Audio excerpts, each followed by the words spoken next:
Mental Maps is brought to you by Arukah Well. Arukah Well is a functional health service providing personalized coaching through a virtual platform. To learn more, check out arukahwell.co. That's ARUKAHWELL.co.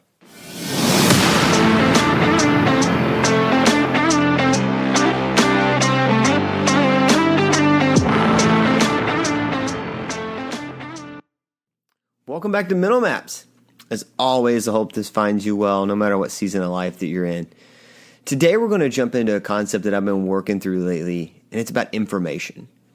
And the question is, how much information is too much information? Now, not like information about like maybe a person or like hearing a story, but rather like how much information can we truly hold and consume as a human being? And how is that impacting our life?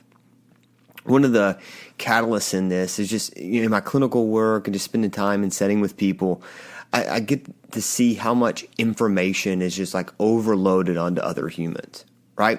And then like you think about it from the perspective of how much we consume every day, and it's like, are we consuming too much?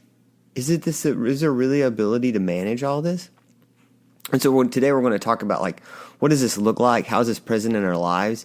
And how to navigate this, because I truly believe this is such a challenge for so many people, including myself at times, that it really impacts our ability to just manage our own life, but then also has such an impact on our mood. So let's kind of talk about it from the perspective of like consuming information. Currently we live in this information age, right? The ability just to access endless information, and not only to have the ability to access it, but we can even access it from like a really small device that like sits in our pocket, right? And it's so new compared to where we've been as humans really since the beginning of time. There's a belief that the average human has the ability to consume, even with time constraints and all those concepts. The average human currently has the ability to consume more knowledge than a person would consume in their entire lifetime 100 years ago. And that's radical, right? Because you have to think like our brains are the exact same brain that that they had. It's so different from like a mechanism perspective. And so the question is like, how much information is too much information? And so one of the things that you're kind of seeing is that as we gain information, the goal is to apply it in our lives, right? If you think about it through like that time, all information really had a purpose, right? So if I was learning information regarding building something or cooking something or navigating somewhere, that all had a purpose, right? And we as humans are really created to do stuff, right? Like we're created to see problems, solve problems. That's what we've done. That's how we've survived. That's how we've, lasted as long as we have as a species, right? Like we have this ability to consume knowledge and apply it. But what if we're consuming a bunch of knowledge that really doesn't have any application, that it's just information? Like what do we do with that? And then what if that information is really challenging to our own thought processes? If you've been in our podcast for a while, you've heard me quote a lot of the work that Dr. Lisa Barrett's done and a lot of other like neuroscientists out there about just what the brain's doing every day, right? And so we understand and we recognize the brain really just does two things all day long, right? And it like makes predictions and creates meaning. And to a point, all the information that we consume is kind of filtered through these lenses, right? Like it's making predictions about this information, or it's creating meaning from that information, right? So for example, like you're walking around in the woods, you see a track of a bear, you hear the sound of a bear, you predict that that's a bear, meaning that I could die, so you run away.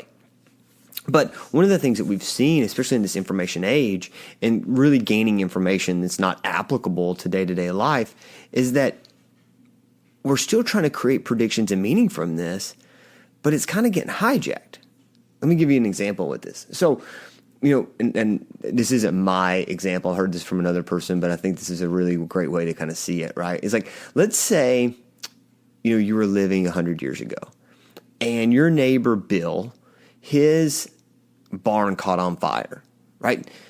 You wouldn't go out and like create a picketing line about bonfires, or you wouldn't like, be like hashtagging on Twitter, like no more bonfires, get rid of bonfires. Like you would literally go across the road, help Bill get the fire out, and then help Bill rebuild his barn. That's how we were created, this community-driven lifestyle that we all live. And so all the like terrible things that we would see, they were very intimate to our community. We all had the ability to impact them, right? Like all the things that we see, we had something to do about it. You see, like, there'd be some terrible storm come through. The whole community comes together to rebuild. Well, now, especially in Western culture, we have this ability to consume so much information that we can't fix. Like if you jump on the news and you see, all these terrible things that happen in like Africa, or all these terrible things that are happening in the Middle East, you can't impact that. Maybe you can, like you can, work through the government, or you can create like a movement, but the chance of you having a direct impact on that is pretty slim, especially in the immediate like time frame, right? It isn't like you're just going to walk across, the road and fix the problems in the Middle East. Yet the brain is still doing the exact same thing it was doing 100 years ago, and that is making predictions and creating meaning. But that meaning now, because we can't fix it, really generates a lot of anxiety. And so that's kind of was one of the things that I see so much in clinical practice, is that people are consuming all this information, right, about what's happening around them, what's happening in the world, what's happening, in other galaxies. I mean, all this stuff, right? Just all the things, all the hot topics, all the pop culture, trends. Yet they can't fix it. And so it just creates this overwhelming anxiety that not only is for them, but it radiates into like other people. If you ever like been at a table, or I say a table, just like sitting around a table, but like in just like meeting with people, seeing people, and one person brings up like a very anxiety driven topic. And not only is it like anxiety driven, but it's a topic that like no one can fix at that table. Like it just radiates the anxiety that kind of permeates in that experience, right? Like everybody's kind of talking about it. This is a really terrible experience. Some people are catastrophizing and doomsdaying. Other people get angry about it. Like it's bringing up all these emotions because they're creating meaning, and it just runs. And if you ever just like sit there, I'm actually recording this like near Thanksgiving, right? And so November. And so like, this is something you could try when you go sit with your family. It's like you get like a hot topic going, like a hot political topic or something. Just sit back and watch it kind of get running.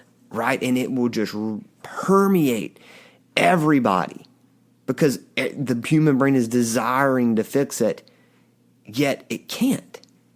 And so it's so really traumatic, if you will, lower T trauma, to try to navigate this world, because it is emotional worry, anxiety, fear, thoughts of like, the world's ending, nothing's going to be fixed, hopelessness, helplessness. Yet there's not an immediate solution.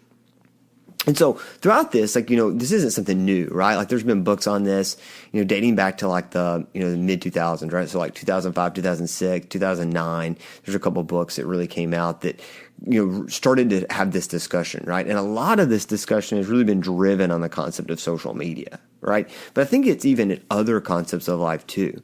And don't get me wrong, right? The ability to access information is radical. For me as a provider, like my ability and professor, just to consume knowledge and turn around and be able to give it to other people is radical right now, right? Stuff that would have taken us months to build in like a PowerPoint, I can make in a day, just from like all these search engines and the ability to like, scour journal articles. I mean, it's pretty incredible. And what it's done in like healthcare and law and building and social activism, like all those things are really important. And I don't want to devalue that in any way. But all of that is also information that's being applied. So I tell my students a lot of times, information without application is just information. To make knowledge truly important, you have to apply it. And so then the question kind of comes from, how are you going to apply what you're reading day in and day out? And I think that is the biggest challenge for all of us, is that how do we navigate the world of just consuming information and do something with it? And then you bring in the concept of social media, right? So let's from one part of it, we have just a wealth of information, the ability to read just endless books, Kindle, all those things. Like you have the ability to just consume knowledge, right? Then add in the concept of social media, right? So then you take in this experience where you're like watching other people's lives, you're scrolling and it's just kind of filtering in. There's these algorithms and these funnels that are kind of bringing the information very selected to you. And that is really being driven by, what it believes you like and what you're looking at. And so then now not only are you consuming a ton of information, but then how much of that information is even driven by application? How much is just information about another person? Like the next time you open up your social media, go through the first 10 things, right? Let's say you scroll 10 times. How much of that is information that is actually applicable in your life? And even if it's like a friend, right? It's like, oh, this is like really something that's important about this person's life. Or maybe this is important about, a great accomplishment that their child has had, or maybe it's an accomplishment they've had at their work. Like that's pretty important, right? The next time you see them out and about, or you talk to them or you're going to call them. But let's say you are learning information about the person. Are you going to text them or call them or see them out in public and be like, oh my gosh, man, great opportunity. I'm so glad for you. I'm so happy for you, and still have a social interaction with it? Or are you just consuming the knowledge or consuming the information rather from it? Right? The first 10, and just see how much of that is really driven by applying it.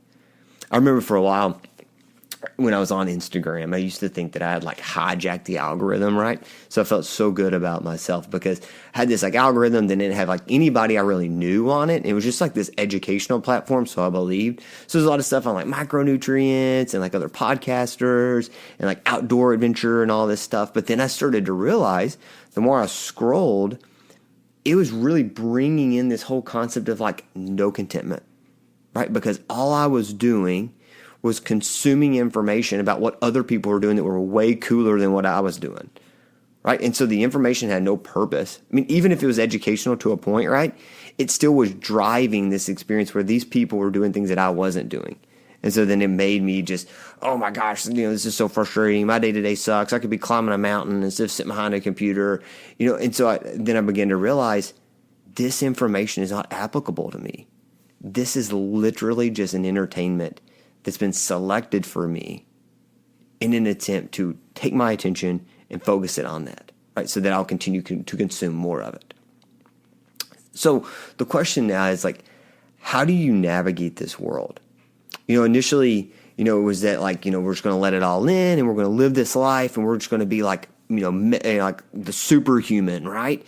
And then we found well, that didn't happen. Because if you go back to the 50s and 60s and the 70s, and as the technological age kind of started going, especially, the microwave and all these different experiences, there was a belief that all of these new inventions were going to make life so easy, people weren't going to have anything to do. There was literally a committee created by the government during this time frame of what are humans going to do, or what are Americans going to do really, as all this technology advances, because their life's going to be easier. And then what we found as time went on, our life just got really harder because we just started trying to do more, right? So that was the first wave.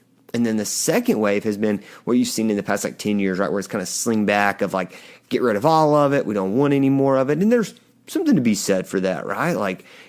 Maybe you don't get on social media, or maybe you don't have your phone with you all the time. But ultimately, to say that you're going to live without this ability to consume information is really hard. It's going to be hard to work. It's going to be hard to do your day-to-day life, without that ability, right? So I think the question poses for everyone is, how do you find a middle ground? If you want to go off the grid, you can. There's nothing wrong with that. However, it's going to be really hard. And if you want to do the other way where you just live in it, you can try, but we are seeing this very challenging for the human brain to live it, as we've just been talking about throughout this episode. So then, how do you find a middle ground? And so what I'd like to share is maybe a couple ways to navigate this new world as we adapt as humans to live in this information age, right? And so I think the first one is the information I'm consuming applicable? We've already talked a little bit about that today, but is what I'm listening to, is what I'm reading, is what I'm watching, is it applicable? Right? Now, there is a concept of entertainment, but we do know that you can just entertain yourself to death. Like I know people who have just entertained themselves to death. You can do it with sports, you can do it with movies, you can do it with pop culture, you can do it with reading. You can just entertain yourself, right? So to a point, how much entertainment is too much entertainment? And I think that's for everybody to know. But even within that entertainment, it's still information. So how much of this can you really consume and burn the resources that you have in your mind and your body before it's just too much? Like I think about the mass amount of just like useless facts I have about like football. Like unless I'm ever in like a really intense trivia battle or like I get kidnapped or something and they ask me like trivia questions, there's no applicability to all this information. Yet it's stored in there for whatever reason. It's there. So like it's something to remember that as we consume this stuff, it's going to take up space in our brain. We're not going to go in the mechanisms of that because I think it can be really, it's really controversial. But understanding that what we consume will get stored in some way if we give it a lot of like value or we keep reading it. So what's worth taking up space in your brain? And so if you open that app or you open that book or you open that magazine or you click on that show, is this worth taking up space in your brain? The second is if you're consuming really heavy information, right? Are you able to do something about it, right? So there's a point of being educated. We as humans are not meant to just put our head in the sand and act like nothing ever happens, right? But is this something that's going to help you create change in the world, right? Awareness is important, and awareness is only created through information. But if all we're doing is consuming the same information over and over, or information that only agrees with our opinion, or information that is just about concepts that we have no ability to impact, is it really worth putting our time and our effort into that? So I would challenge you as you look at the information that you consume every day, how much of that information, how much of that news, how much of those troubling experiences is actually something that you can impact, right? Like you could talk to other people to create more awareness about it, or you could create an organization or donate or give time. Like how much of it is that driven? And if it's not, how could you find your attention to other things that could be fixable, right? So where it's, maybe you're seeing all this information about, all the terrible things in like Israel, right? Like, I mean, that's just terrible. All the political turmoil. We're recording this in 2024. There's all kinds of terrible things happening over there. And that's really bad, and it creates awareness. But how much more powerful would it be if you put that attention to consume information maybe about homelessness and food scarcity in your own community? Because I guarantee you it's there. And you know what? You can have a direct impact on that, right? You can literally go and donate food. You can find ways to work within your community to build homes. Like you can do all these things to fix those situations, right? So step one, as we just talked about, right, is the information applicable? Can I use it in my life? And then step two, if it's really heavy, is this a problem that we can fix, right? And then step three is how much time are you consuming with it? If we are driven solely just to consume information, how will we ever apply it? Right? I used to have this tendency to every time I had like a free space, I would just be listening to a podcast or I'd be reading something, and I would just be inundating myself with information. And as helpful as that is, right, even if it's applicable, it literally consumed all of my time. Time where I could have been, outside, time in silence, times in contemplation, times in thinking, times with other people. Like I could have been doing different concepts of life rather than just feeling it with that stuff, right? So I think for you as a human, it's trying to identify how much time are you going to allocate every day to information, right? And one challenge I would have for you is if you are allocating more time to gaining information than you are applying it and or living into other people, you may just maybe have your priorities mixed up. Because that information is going nowhere unless you're applying it. right? So we have the ability to identify what information is applicable and what's not. We have the ability to navigate the really heavy stuff. We have this ability to then turn around and decide how much time we're even going to give it, and what does that look like day in and day out.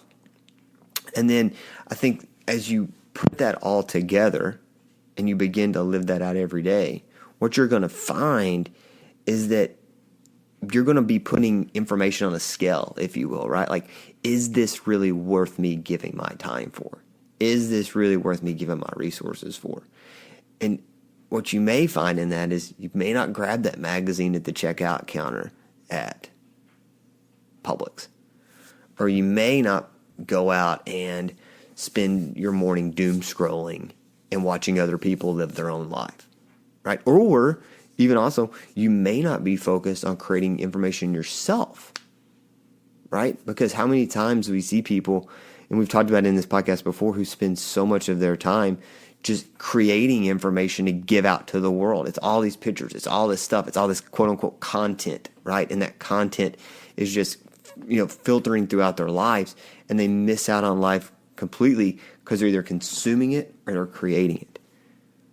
Balance is key. We've talked about it so much throughout this podcast and all the writings and everything, is that we have to find balance. And so as we adapt to live in this world as a human in the information age, with the ability to access so much information, the ability to know more about anything than any human has ever known, we have to decide how much time are we going to give to it. So I challenge you to do that. I challenge you as you begin to finish out this year, or wherever you kind of find this podcast at, to really assess the amount of information you consume, what kind of information it is it applicable, is it solvable, and is it truly giving you life and time, or is it taking away life and time? Because we don't have that much time here. So how are you going to use it?